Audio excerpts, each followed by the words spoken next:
ऊपर गिर गए और भाभी ने हमारे भैया के ऊपर झूठा इल्जाम लगा करके दोनों आंख फोड़ करके घर से बेघर कर दी दीदी। और कर्ज की खातिर आपके पिताजी के आपने मुझे भेज दिए मेरे भाभी। यही मेरी कहानी है दीदी। मैं तुमसे कुछ कहना चाहती हूँ, अगर तुम मेरी बात मानो तो बोलो, मैं कहूँ। बोलिए दीदी, मैं आपकी बात क्यों नहीं मानूंगी। देखो बहन, मेरा बाप जो है ना बहुत हरामजादा है। अब मेरे बाप की निगाह तुम्हारे ऊपर पड़ गई है और आज मैं आके तुम्हारी इज्जत बचाती हूँ। मैं कब तक आके तुम्हारी इज्जत बचाती रहूंगी, इसलिए तुम यहाँ से कहीं इतनी दूर चली जाओ, इतनी दूर चली जाओ जहाँ तक कि मेरे पिताजी का नजर तुम्हारे ऊपर न पड़े। दीदी, मैं आपसे एक बात कह रही हूँ दीदी।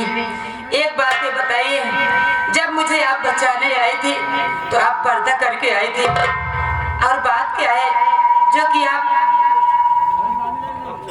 मेरी इज्जत बचाई हो। आप कौन हो बताइए ना। क्या बताऊं, मैं चौधरी साहब की बेटी हूँ और जब मैं पैदा हुई तभी मेरी माँ मुझे अकेला छोड़ के हमेशा हमेशा के लिए भगवान को प्यारी हो गई। इसलिए मुझे मनहूस कहते, मेरी शक्ल नहीं देखना चाहते, इसलिए मैं जब भी अपने पिताजी के सामने आती हूँ तो पर्दा करके आती हूँ बहन।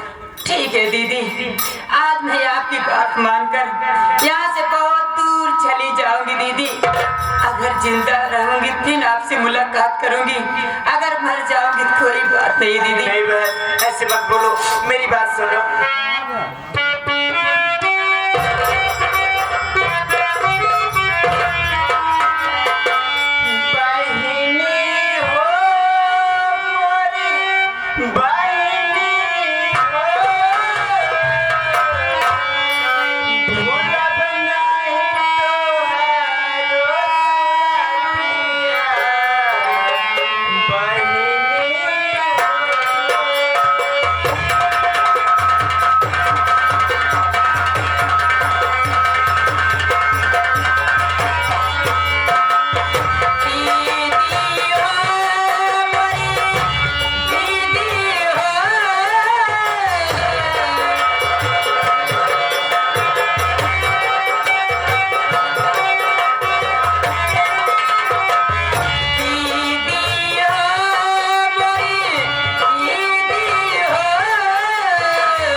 जैसे यहाँ बेचारी के जान बचाऊ है, अगर सही समय पर नहीं आई हो तो तोहार बाप कमीना एकर बेचारी की इज्जत लूट लेता है। बेचारी कहूँ मुँह दिखावे काबिल न रहता है। हाँ मोटू भैया, देखा जैसे एकर बेचारी तू जान बचाए हो, इज्जत बचाए हो, अगर तुहाओ कौनो दिन मुसीबत में फंसबो तो तोहार भगवान रक्षा करी है। ठीक है मोटू भैया, मैं चलती हूँ, नहीं पिताजी आ जाएंगे। ठीक है, चला।